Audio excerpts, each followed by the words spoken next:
Itong gagawin, NMAX V2. Ang gagawin na dito ay rewiring. Ayan, so meron siyang MDL na Sopra, kaso meron dito problema. Ayan, nakalaylay na yan mga idol, oh.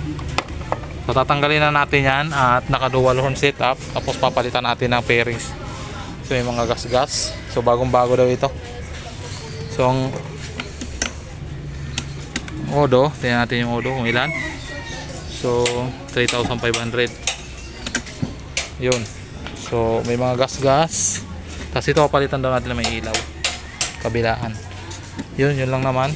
Grid natin. Tapos dito may hollow switch. Ayan, so hindi daw ito gumagana. Loud horn play stock horn daw yan, pero hindi yan gumagana. So papaganahin natin yan. So rewiring natin siya mga idol. So itong NMAX V2. Ayan.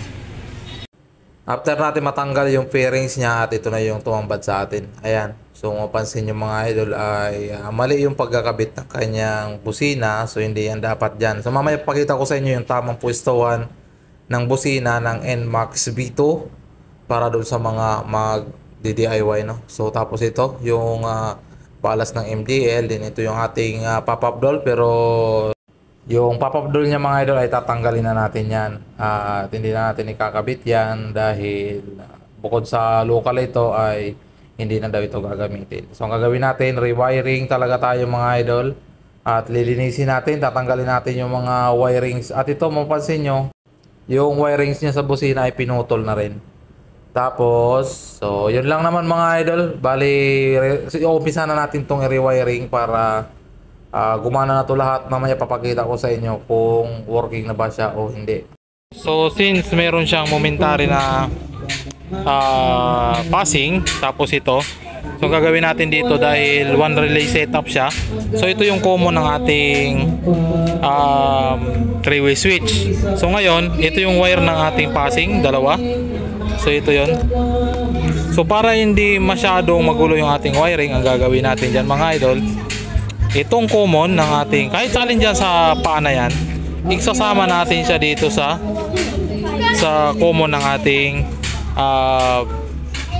switch, kasi one relay setup tayo. So ito manggagaling to sa 87 ng ating relay.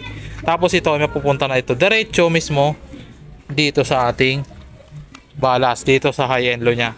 Ayan, so ito yung low, ito yung low, ito yung high, yung pula, yung puti yan. Yan, ito pinagsamang white tsaka yellow. So dito naman natin ikakabit yan dito sa isang paanong ating momentary. So ganun yung pag-wiring para hindi masyado magulo at hindi na natin kailangan ng ganitong relay na napakapangit mga idol. So ngayon i-rewiring natin siya para mapagana natin lahat. Tapos hindi na natin kailangan mag-connect dito sa accessories wire. Ayan, oh. So babalutin na natin yan kasi hindi na natin kailangan dyan mag-connect. So hindi dapat tayo nagsusugat ng wiring. Okay, so pero dito, so wala na tayo magagawa dyan. So dito na tayo kukuha ng trigger dito sa ating sa busina. So ito ay accessories wire din na galing din yan sa susyan. So yan, since putol na yan, papagapangin na natin yung wire papunta dito. Tapos dito tayo magpupwesto ng relay. Bali tatlong relay ang gagamitin natin. So isa sa busina, ay isa sa MDL, dalawa sa busina. Selector siya sa stock and loud horn. Okay, so yung isang paanang momentary passing natin, kinunik natin dito sa common na yan. Tapos hinangin natin yan.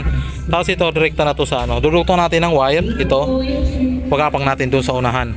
So dito yan manggagaling. Dito natin nilagpwesto yung ating sa ilalim. Itong ating balas. Yan, lilinisin muna natin to. So tapos babalutin natin ang insulator, yung wire, para pag gumapang siya papunta sa baba ay hindi siya masusugatan or makagat-ngat ng dagaman lang. So ito muna yung magpoprotekta sa wire natin. So okay na. So gawin ko muna, hinahin ko muna to. So hindi ko na siguro papakita sa inyo kung paano pag wirings natin yan. Okay.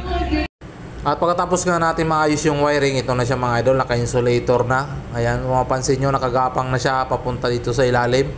At ito na yun mga idol, napakalinis yan. Tapos nilagyan natin ng tagging kasi pare-parehas kasi yung kulay ng wire, kaya nilagyan natin ng tagging. Yan yung dala-dala ng customer natin, kaya yan yung ikakabit natin. Pero magandang klaseng wire naman yan mga idol. So ayan, so itong gagamitin natin mga idol, socket relay para malinis at sama-sama. At after nga natin may wiring, ito na yung update sa motor natin. Napakalinis na ng pagka-wiring natin at ito na papunta sa ating MDL at ito na yung ating pagkakalatag ng wiring mga idol. At yun, tingnan nyo naman mga idol kung paano tayo mag-wiring. Wala kayong makitang naka-expose na wire. At pagdating naman sa ating busina mga idol, mas okay pa rin yung nakahinang dahil mas maganda yung tunog niya at hindi siya basta-basta nagluloko kahit gaano pa siya katagal. At pagkatapos natin maayos yung kanyang wiring, ito na yung kanyang itsura. Ayan. So ito yung wire na papunta sa MDL natin. Ayan, naka-organize ng maayos yan.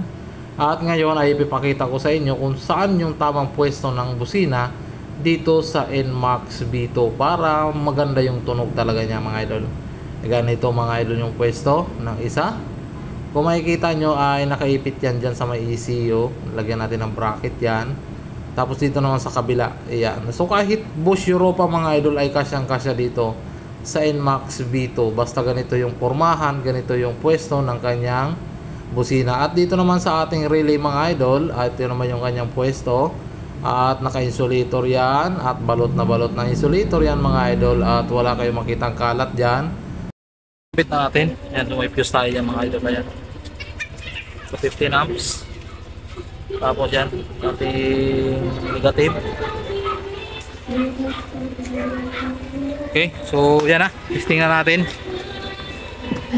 Stock horn muna. So yan. Stock horn.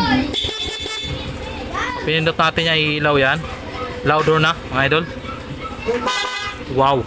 Woo! Ling!